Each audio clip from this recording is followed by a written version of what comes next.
Ketika dunia bicara soal perang di Ukraina, ketegangan Laut China Selatan, dan pertarungan 5G antara Amerika dan Tiongkok, Indonesia justru meledakkan panggung yang berbeda.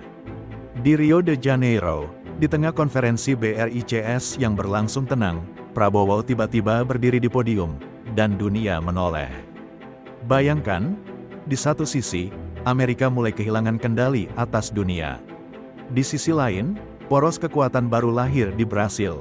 Tapi tiba-tiba, muncul satu nama dari Asia Tenggara, Indonesia, dan yang berdiri mewakilinya, bukan Jokowi, bukan Megawati, tapi Prabowo Subianto. Di tengah sorotan dunia, ia bicara soal kedaulatan, kekuatan selatan, dan masa depan global.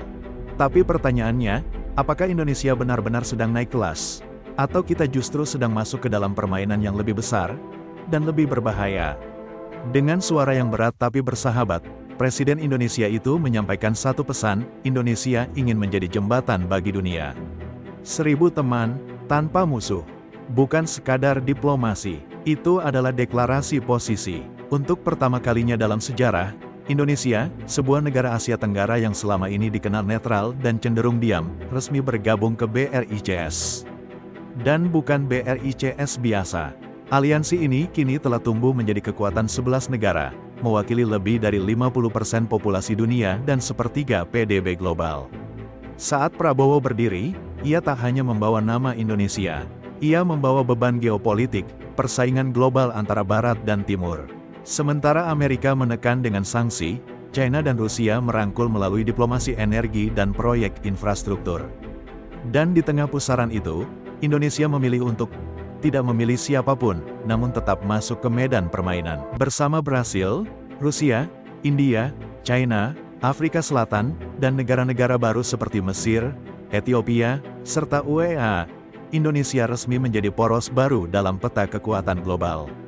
Dalam pidatonya di Rio, Prabowo bukan hanya membahas ekonomi.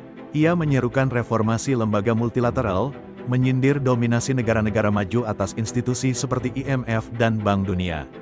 Ia bahkan secara tegas mendukung kemerdekaan Palestina dan mengusulkan dibentuknya South-South Economic Compact, sebuah blok dagang dan investasi antar negara berkembang tanpa dominasi dolar. Dan Amerika, mereka tidak tinggal diam. Donald Trump langsung bereaksi.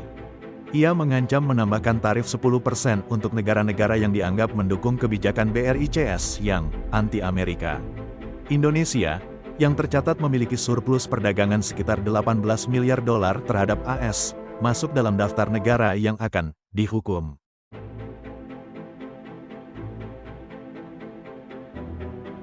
Sebagai respons, Indonesia justru menyodorkan tawaran damai, pembelian besar-besaran produk AS senilai 500 juta dolar. Termasuk 75 unit pesawat Boeing dan komoditas gandum. Tujuannya, menurunkan tensi. Tapi ini lebih dari sekadar dagang. Ini adalah politik dagang, sebuah permainan yang menggabungkan diplomasi dan daya tawar ekonomi. Dan hasilnya mulai terlihat. Pada kuartal pertama 2025, foreign direct investment ke Indonesia naik 21,7%. China masuk dengan nilai 12,6 juta dolar, disusul India 4,8 juta, Rusia, Brasil, dan Afrika Selatan ikut menyusul. Tak hanya itu, proyek perluasan pelabuhan Tanjung Priok dan kereta cepat fase 2 kini didanai sebagian dari skema BRICS Development Bank. Bahkan kerjasama energi hijau mulai terbentuk. Brasil menawarkan kerjasama teknologi biodiesel CPO, sementara Indonesia menyiapkan zona industri sirkular yang didanai oleh BRICS Green Fund.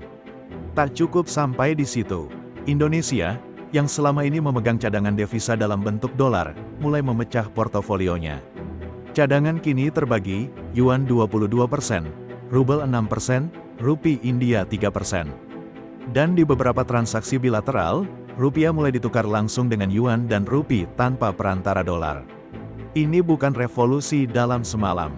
Tapi ini jelas arah baru. Indonesia mulai menegaskan dirinya bukan lagi pengikut arus global, tapi pembentuknya. Namun setiap langkah berani ada risikonya. Xi Jinping dan Vladimir Putin tidak hadir di Rio. Sebuah sinyal bahwa BRICS belum sepenuhnya solid. Di sisi lain, ancaman tarif dan tekanan diplomatik dari AS dan Uni Eropa tak bisa diabaikan. Terlebih lagi, ekspor Indonesia ke AS tetap menyumbang hampir 10% dari total ekspor nasional. Indonesia sedang meniti garis tipis antara keberanian dan kebijakan, antara diplomasi jembatan dan diplomasi jebakan. Di dalam negeri, Prabowo mendapat dukungan kuat, tapi tantangan sesungguhnya bukan hanya dari luar. BRICS bukan aliansi seperti NATO. Tidak ada perlindungan militer, tidak ada fakta otomatis. Semua masih cair, semua masih bisa berubah. Yang jelas, dunia sudah tidak sama. Indonesia kini duduk di meja besar. Bukan lagi tamu yang mendengarkan, tapi pemain yang mengusulkan. Prabowo meledakkan panggung BRICS bukan karena ambisi pribadi, tapi karena Indonesia harus hadir, atau akan tersingkir dari sejarah yang sedang ditulis. Dan ketika dunia bertanya, di pihak siapa Indonesia berdiri? Jawabannya mungkin bukan di pihak mana, tapi di posisi mana dalam sejarah dunia yang sedang berubah. Dan, bukan lagi kenapa Indonesia bergabung dengan BRICS, tapi, siapkah kita menghadapi dunia baru yang sedang dilahirkan oleh langkah ini? Tulis pendapatmu di kolom komentar. Karena di Politika Nusantara, suara rakyat bukan sekadar statistik. Ia adalah bagian dari peta kekuasaan itu sendiri. Dan jangan lupa, klik like, subscribe, dan aktifkan loncengnya karena di video berikutnya, kita akan bongkar siapa yang diam-diam mengendalikan arah BRICS, dan apa dampaknya bagi ASEAN.